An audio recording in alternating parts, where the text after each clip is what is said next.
Hello and welcome students. I am Hemchand from Navjyoti global school पहाड़ पानी।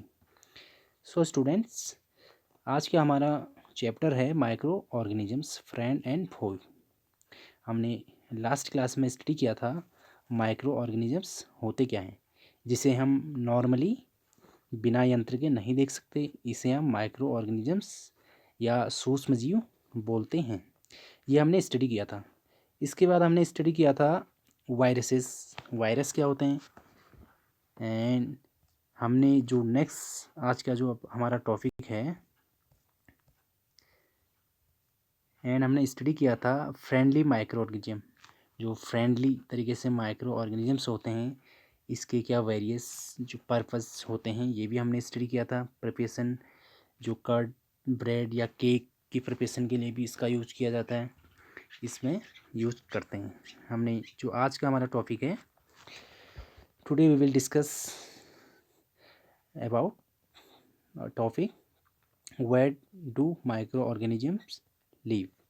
जो सूक्ष्म जीव हैं ये कहाँ रहते हैं, इसके बारे में हम आज स्टडी करते हैं। So students, let's start our topic. Micro organisms में भी सिंगल सेल लाइक बैक्टीरिया। जो माइक्रो ऑर्गेनिजम्स होते हैं, सूक्ष्म जीव होते हैं, ये एक कोशिक हो सकते हैं। सिंगल सेल एक कोशिक हो सकते हैं, लाइक बैक्टीरिया जैसे कि बैक्टीरिया, जीवाणु। सम एल्गी, कुछ एल्गी या शैवाल एवं प्रोटोजोआ, और multi cellular such as many algae and fungi. And protozoa अथवा बहुकोशिक जैसे कि कई शैवाल या फंगी, कवक, ये चीज़ें they live in all types of environment ranging from ice cold climate to hot springs and deserts to marshy lands. यह बर्फीली जो शीत से उष्ण स्रोतों तक हर प्रकार की परिस्थितियों में जीवित रहते हैं।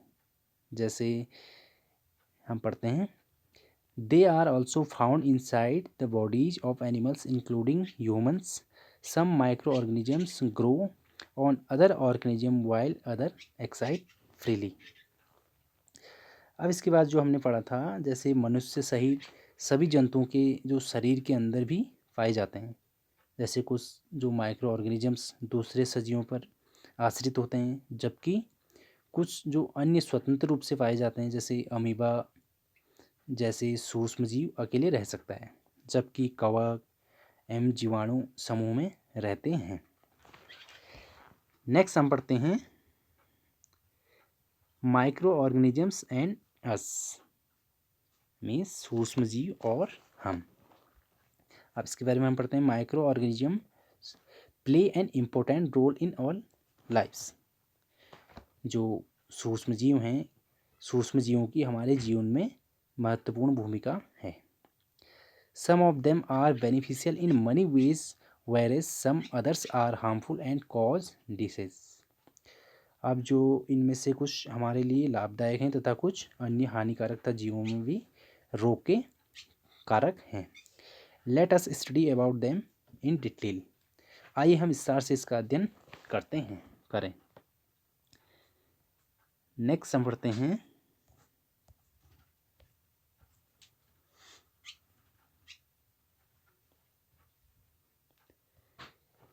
Making of curd and bread.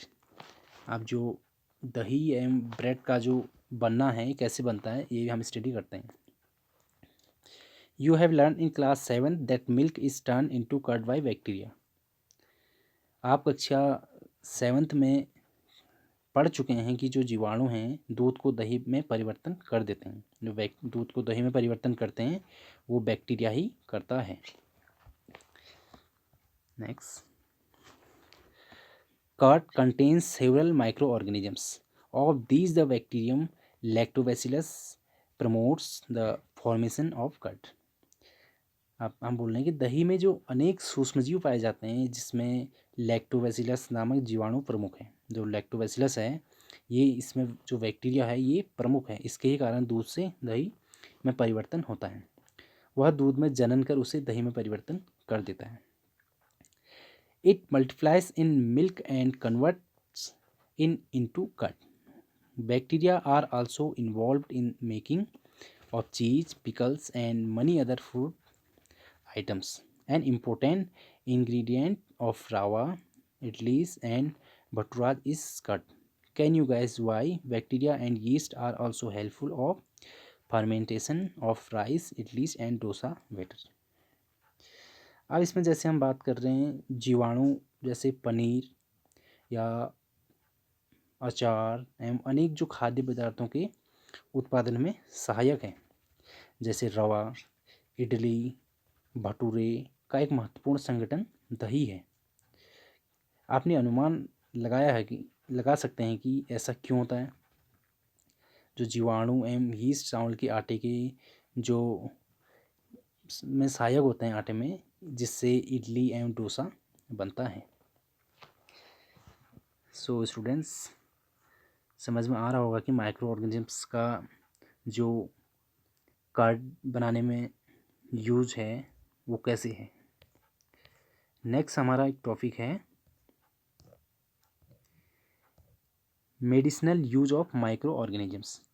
अब जो माइक्रो ऑर्गेनिजम्स है इसके मेडिसिनल यूज क्या क्या हैं, जो सूक्ष्म जीवों के जो मेडिसिनल यूज हैं इसके बारे में हम स्टडी करते हैं। Whenever you fall ill, the doctor may give you some antibiotic tablets. जब कभी आप बीमार पड़ते हैं तो डॉक्टर आपको पेनिसिलिन का इंजेक्शन देते हैं अथवा कोई अन्य जो इंजेक्शन होते हैं, कैप्सूल्स और injection such as of penicillin, जो पेनिसिलिन का इंजेक्शन देते हैं doctor. The source of these medicine is micro organisms. और इन सोर्स मतलब जो स्रोत है इन्हें हम बोलते हैं, औषधियों का जो स्रोत है इसे ही हम माइक्रो ऑर्गेनिजम्स या सूक्ष्म जीव बोलते हैं। दीज मेडिसिन्स किल और stop the growth of the disease causing micro organisms. Such medicines are called antibiotics. अथवा जो ये बीमारी पैदा करने वाले सूक्ष्म जीवों को जो नष्ट कर देती है अथवा उनकी जो वृद्धि को रोक देती है, इस प्रकार की औषधि को ही हम एंटीबायोटिक्स कहते हैं। एंटीबायोटिक्स कहते हैं। एंटीबायोटिक्स जो मेडिसिन्स है इसका माइक्रो ऑर्गेनिज्म में यूज क्या है ये आप समझ चुके हैं। तो हमारा जो नेक्स्ट टॉपिक है commercial use of micro organisms. अब इसकी जो कॉमर्शियल यूज है माइक्रो ऑर्गेनिजम्स के, इसे हम स्टडी करते हैं। Microorganisms are used for the large scale production of alcohol, wine and acetic acid vinegar. अब बड़े स्तर पर अल्कोहल, शराब या एसिटिक एसिड के उत्पादन में सूक्ष्म जीवों का उपयोग किया जाता है। For this purpose, yeast is grown on natural sugars present in grains like barley, wheat, rice, crushed fruit juices. इन चीज़ों में इसका यूज जैसे जौ या गेहूँ, चावल, फलों के रस में उपस्थिति जो प्राकृतिक शर्करा या शुगर में यीस्ट द्वारा अल्कोहल एवं शराब का उत्पादन किया जाता है। इसीलिए कॉमर्शियल यूज जो है माइक्रो ऑर्गेनिजम्स का वो हम यहाँ देख सकते हैं। एक एक्टिविटी हमारी है यहाँ पे 2.4, take a 500 ml beaker, fill up to 3/4 with water, dissolve 2-3 teaspoons of sugar in it. आपने जो एक्टिविटी देखा है कि एक्टिविटी में आप करते हैं 500 ml का बीकर लेकर आपने क्या करना है, टेक अ 500 ml बीकर। सबसे पहले 500 ml का आपने बीकर लेना है, fill up to 3/4 with water. इसका जो 3/4 पार्ट है इसमें आपने जल भरना है। गेटिंग। सबसे पहले आपने 500 ml का एक बीकर लेना है, इसके बाद इसका 3/4 पार्ट में आपने वाटर रखना है। Dissolve 2-3 teaspoons of sugar, and इसमें आपने 2 से 3 चम्मच शुगर इसमें चीनी घोलनी है। Add half a spoon of yeast powder to the sugar solution. इसके बाद इसमें आपने हाफ चम्मच यीस्ट पाउडर डालना है। इसके बाद keep it covered in a warm place for 4-5 hours. Now small the solution. इसके बाद 4 से 5 घंटों के लिए उष्ण स्थान पर ढककर रखना है। नाउ स्मॉल द सॉल्यूशन, आप विलयन को सूंघ कर आपने देखना है। Can you get a smell. Next है हमारा, this is the smell of alcohol as sugar has been converted into alcohol by yeast. This process of conversion of sugar into alcohol is known as fermentations. अब जो फर्मेंटेशंस होता है इसके बारे में हम नेक्स्ट स्टडी करते हैं। जो फर्मेंटेशंस होता है जैसे हमने स्टडी किया था, this so students, this is the smell of alcohol as sugar has been converted into alcohol by yeast.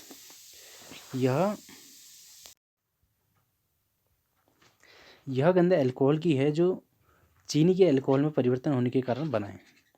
जैसे चीनी के अल्कोहल में परिवर्तन की यह प्रक्रिया ही फर्मेंटेशन कहलाती है।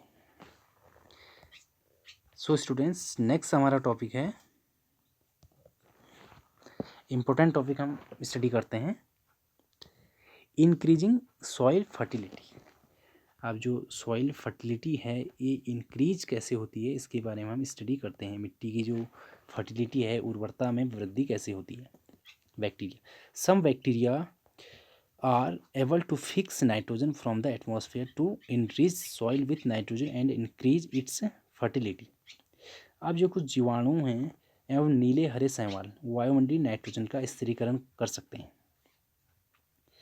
इस प्रकार की जो मिट्टी है मृदा में नाइट्रोजन का संवर्धन होता है।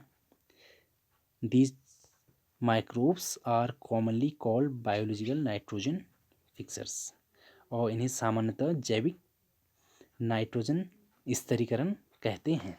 जो सॉइल फर्टिलिटी होती है इसे ही हम बोलते हैं। मिट्टी की जो उर्वरता में वृद्धि होती है ये जो बैक्टीरियाज है इसके ही नाइट्रोजन फ्रॉम द एटमॉस्फेयर, जो नाइट्रोजन की यहाँ पे स्थिरीकरण होता है इसी कारण होता है। नेक्स्ट हमारा टॉपिक है क्लीनिंग द इन्वायरमेंट। अब जो इन्वायरमेंट है, इन्वायरमेंट को क्लीन जो करना है तो वो कैसे करना है इसके बारे में हम स्टडी करते हैं। So students, Boojho and Paheli had observe the school gardener making manure. अब जो आपने विद्यालय के जो माली को देखते के पश्चात पहली, भूजो और दूसरे विद्यार्थियों ने घरों व बगीचों से पत्तियाँ along with their friends they collected wastage of plants, vegetables and fruits from nearby houses and gardens।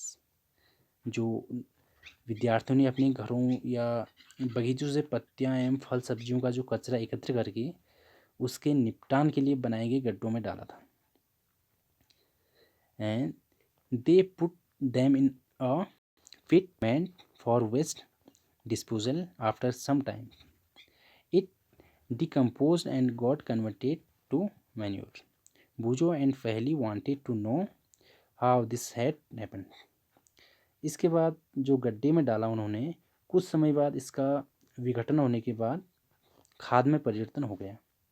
फहली और बूजो जानना चाहते हैं कि यह किस प्रकार हो सकता है। जो उन्होंने वहाँ पे वेजिटेबल्स की जो फ्रूट्स हैं नियर बाय हाउसेस में देखा, तो जो भी कचरा वहाँ पर रखा था उन्होंने तो गड्ढे में डाला। उसके बाद जब उन्होंने देखा कि इस खाद का जो परिवर्तन हुआ विघटन होने से, यह खाद में जो परिवर्तन हो गया यह कैसे हो गया, तो इसे हम पढ़ते हैं नेक्स्ट एक एक्टिविटी के थ्रू पढ़ते हैं। 2.5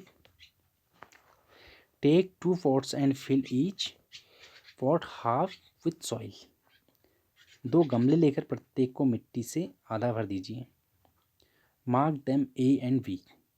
इन्हें ए एवं बी मार्क कीजिए, चिन्हित कीजिए।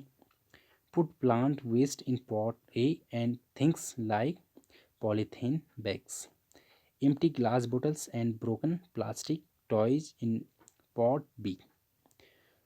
Put the pots aside, observe them after 3-4 weeks. अब ये बोल रहा है कि 2 गमले लेकर प्रत्येक को मिट्टी से आधा भर दीजिए। इसके बाद इन्हें ए एवं बी नाम चिन्हित कीजिए। अब जो ए गमले में पौधे का कचरा भर दीजिए तथा दूसरे गमले में बी में पॉलीथीन की थैली, कांच की खाली बोतलें तथा प्लास्टिक की टूटे खिलौने इत्यादि भर दीजिए। इन्हें एक और रख दीजिए। इसके बाद 3 से 4 सप्ताह बाद उनका परीक्षण कीजिए। अब तब हम क्या पाते हैं वो हम आगे स्टडी करते हैं। Do you find any difference in the contents of the two pots? क्या आपको दोनों गमलों की वस्तुओं में कोई अंतर दिखाई देता है? You will find that plant waste in pot A has been decomposed. How did this happen? इसके बाद आप देखेंगे कि जो गमला ए के पादप अवशिष्ट का अपघटन हो गया, यह कैसे हुआ। अब सूक्ष्म जीवों द्वारा जो पादप अवशिष्ट का अपघटन कर उसे खाद में बदल दिया गया। इस प्रक्रिया में जो बने पोषक पौधे द्वारा पुनः उपयोग किए जाते हैं। एंड जो गमला बी के पॉलीथीन की थैली, कांच की खाली बोतलें एवं खिलौने के टूटे हुए टुकड़ों में इस प्रकार का परिवर्तन नहीं हुआ। सूक्ष्मजीव उन पर क्रिया करके खाद में परिवर्तन नहीं कर सकते। सो स्टूडेंट्स, यहाँ तक आपके समझ में आ चुका होगा। नेक्स्ट हमारा जो टॉपिक है हार्मफुल माइक्रो ऑर्गेनिजम्स, जो हम कल की क्लास में स्टडी करेंगे। Thank you.